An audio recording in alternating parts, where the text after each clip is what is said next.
नाही, विश्वासू तर सगळेच होते आतापर्यंत, जेवढे गेलेले सगळे विश्वासूच होते. आणि शेवटी पाठीत खंजीर आपलेच खूप असतात. आणि त्यांनी मला रात्री 10 वाजता म्हटलं की तात्या तुमचं शिंदे साहेब वाट बघत आहेत, वाट बघतात. म्हणलं कोणची शिंदे साहेब? मग त्यांनी सांगितलं अहो DCM, डेप्युटी CM ते तुमची वाट बघतात आहे. म्हणलं माझी वाट ते कशा करता बघतील? नाही म्हणे त्यांना वाटते की तुम्ही आमच्या सेनेमध्ये असले पाहिजे.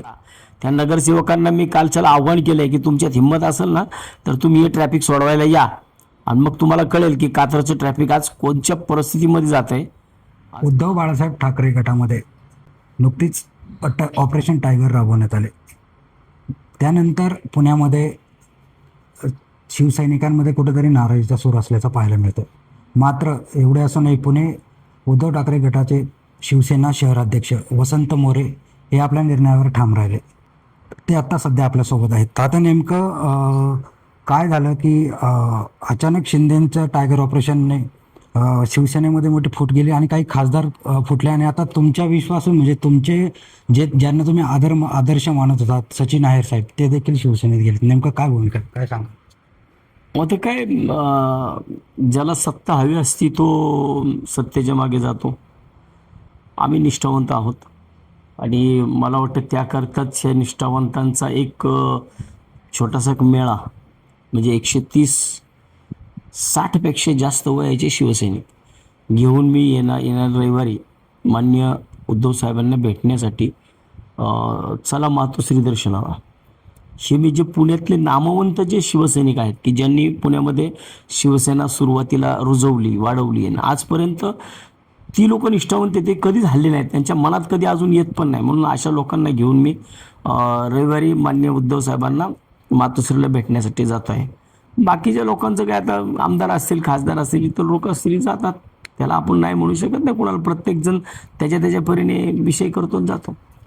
तुम्हाला एकनाथ शिंदे गटाकडून काय ऑफर आली होती का आणि कधी आली होती? मला 28 एप्रिलला, 29 एप्रिलला, मला 30 एप्रिलला माझं नाव जाहीर होणार होतं.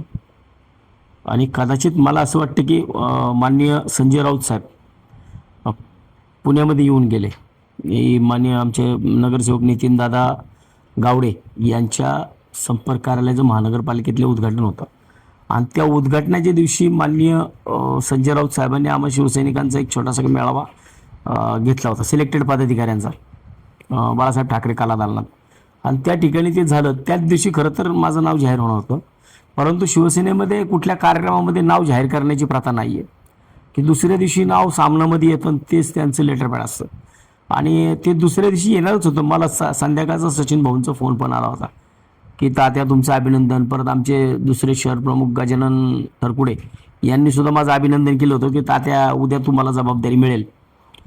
आणि त्याच दरम्यान रात्री 10 वाजता मला पुणे शहरातील एका मोठ्या नगरसेवकाचा की जे एकनाथ शिंदे साहेबांच्या पक्षामध्ये आहेत त्यांचा मला रात्री 10 वाजता फोन आला होता. आणि त्यांनी मला रात्री 10 वाजता म्हटलं की तात्या तुमचं शिंदे साहेब वाट बघत आहेत, वाट बघतात. म्हणलं कोणची शिंदे साहेब? मग त्यांनी सांगितलं अहो DCM, डेप्युटी CM ते तुमची वाट बघतात आहे. म्हणलं माझी वाट ते कशा करता बघतील? नाही म्हणे त्यांना वाटते की तुम्ही आमच्या सेनेमध्ये असले पाहिजेत. अहो मी त्यांना म्हटलं की अहो साहेब, आता तुमच्याकडे एवढी मोठी मोठी लोक आहेत पुण्यामध्ये, तुम्ही स्वतः आहात, बरेच आहेत, दंगेकर साहेब आहेत, बाप्पू आहेत ना, आपले आबा आहेत, किंवा अजून बरेच पदाधिकारी आहेत मोठे मोठे. तर माझ्यासारख्या एका छोट्या कार्यकर्त्याची तुम्हाला काय आवश्यकता पडणार आहे? नाही म्हणे तुम्ही आल्यावरती महानगरपालिकेत आपल्याला धमाल करता येईल. म्हणलं आता महानगरपालिकेत काय धमाल करणार की स्वीकृत नगरसेवकाच्या निवडणुका पण संपलेल्या आहेत, त्यामुळे आता काय त्याच्यामध्ये कुठल्या गोष्टीमध्ये इंटरेस्ट घेण्यासारखं काय राहिलेलं नाही. आणि मला वाटतं की मी आत्तापर्यंतचा माझा जो प्रवास आहे हा विरुद्ध दिशेचा आहे. माझी 15-20 वर्षे जी नगरसेवक पदाची होती त्यावेळेससुद्धा मी प्रभावाच्या उलटाच होतो. मी विरोधी पक्षात बसून काम केलेलं आहे. त्यामुळे मला आता असं वाटत नाही की सत्तेमध्ये जाऊन काय होईल. मी त्यांना त्यानंतरनं माननीय रवींद्र धंगेकर साहेबांचं सुद्धा उदाहरण दिलं की रवींद्र धंगेकर साहेबांना एकनाथ शिंदे साहेबांच्या पक्षामध्ये जाण्या अगोदर जी धार होती ती धार सध्या त्यांची कमी झालेली दिसते. त्यामुळे सत्तेमध्ये जाऊन काही गोष्टी करण्यापेक्षा नाही तुम्ही असं करू नका, तुम्ही पक्षामध्ये या, आपल्याला महानगरपालिकेत ऑफिस मिळेल, तर म्हणून महानगरपालिकेत ऑफिस कसं काय मिळणार? जर कोणीच नगरसेवकच नाही आहे तर महापालिकेत आपलं ऑफिस कसं मिळेल? नाही तुम्ही या तर, आल्यावरती मग तुम्हाला कळेल. तर मी म्हणलो बाबा सध्या मला काय वाटत नाही आहे, काही आवश्यकता नाही आहे, मी ज्या ठिकाणी आहे सुखी आहे. मला उद्याच मला पुणे शहर प्रमुख म्हणून मला शिवसेनेकडून उद्या जाहीर होईल. मला आज राऊत साहेबांचं सचिन भाऊंचं मला बोलणं सुद्धा झालं आहे.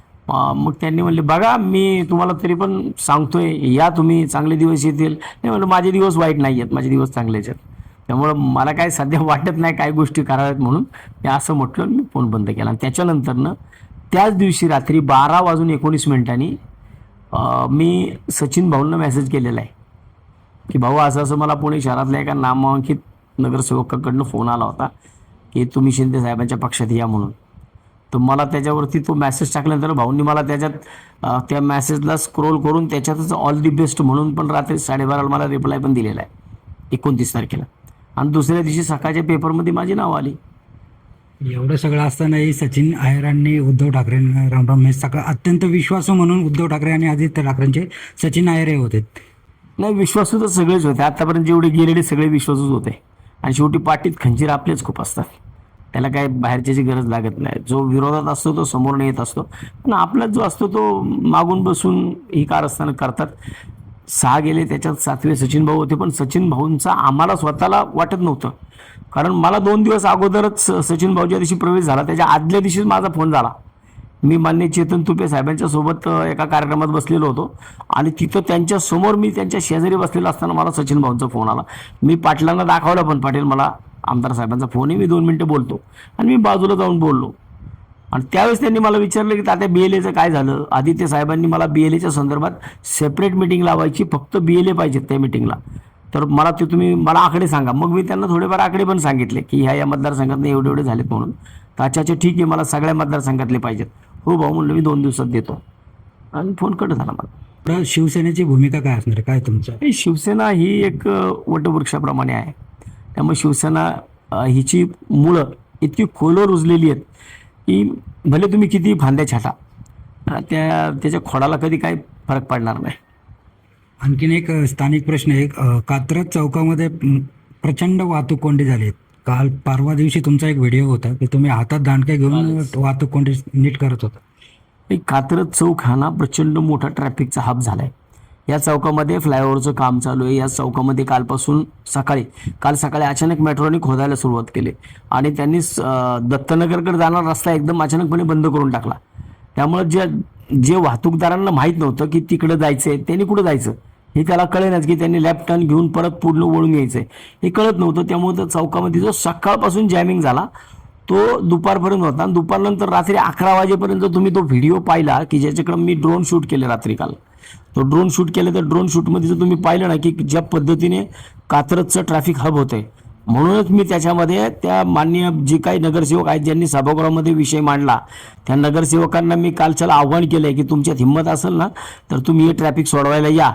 आणि मग तुम्हाला कळेल की कात्रजचं ट्रॅफिक आज कोणत्या परिस्थितीमध्ये जात आहे, आज कात्रजला काय परिस्थितीने ट्रॅफिक होतं आहे, हे सगळं त्या मान्यांनी बघायला पाहिजे होतं. मला असं वाटतं हा तो व्हिडिओ आहे की ज्या व्हिडिओमध्ये कात्रजचं ट्रॅफिक काल रात्री 8:30 वाजता कात्रजचं पूर्ण जाम होतं. काल पूल आणि पुलाच्या खालचा रस्ता रात्री 11 वाजता मी आलो, 11 वाजेपर्यंत ट्रॅफिक अशात. आणि ह्याला महत्त्वाचं कारण म्हणजे मूळ पोलीस. की कात्रजच्या चौकामध्ये काल दुपारी मी 2 तास 1.5 तास उभा होतो. 1.5 तासामध्ये फक्त एक ट्रॅफिक पोलीस तिथं उभा होता. नंतरनं बाकीचे सगळे आले, 2-3 मी त्यांना लाईव्हमध्ये बोललो सुद्धा, साहेब झाली का झोप म्हणून तुमची. मग अशा पद्धतीने अधिकारी जर घरी जाऊन बसणार असतील किंवा जर तुम्ही पावत्या फाडत बसणार असाल तर चालणार नाही ना. कात्रज चौकातलं ट्रॅफिक फार मोठ्या प्रमाणात. आणि आता यांना टँकर आणायचे, जर 250 टँकर, त्यांच्या 250 टँकरच्या 500 फेऱ्या जर त्या कात्रज चौकात आल्या तर काय कात्रजची परिस्थिती होईल. त्यामुळे मी महानगरपालिकेच्या अधिकाऱ्यांना सांगितलेले, पाणी पुरवठावाल्यांच्या, कात्रज चौकात त्यांच्यात हिंमत असेल ना तर त्यांनी महानगरपालिकेने इथं टँकर पॉईंट करून दाखवावं. मग त्यांना कात्रजकर काय करतात ना, मी कात्रजची जनता काय करते ते त्यांना कळेल. तुम्ही ज्येष्ठ शिवसैनिकांना घेऊन मातोश्रीवर जाणार आहात, तर तिथे का नेमकं तुमचं उद्धव ठाकरेंशी आधी काय बोलणं झालंय का आणि आधी काय चर्चा झाली का? मागच्या महिन्यामध्ये मी मी इथं ज्यावेळेस मला 2 मेला ज्यावेळेस एप्रिल महिन्यामध्ये माझं 30 एप्रिलला मला शहर प्रमुख केलं आणि 2 एप्रिलला मी बाळासाहेब ठाकरे कला दालनामध्ये एक ज्येष्ठ शिवसैनिकांची एक संघटना आहे पुण्यामध्ये, ज्येष्ठ शिवसैनिक आहेत त्याच्यामध्ये, फक्त 60 वयाच्या पेक्षा जास्तचे. तर त्यांचा एक मी मेळावा घेतला होता छोटा, त्याचा 201 शिवसैनिक आले होते जुने.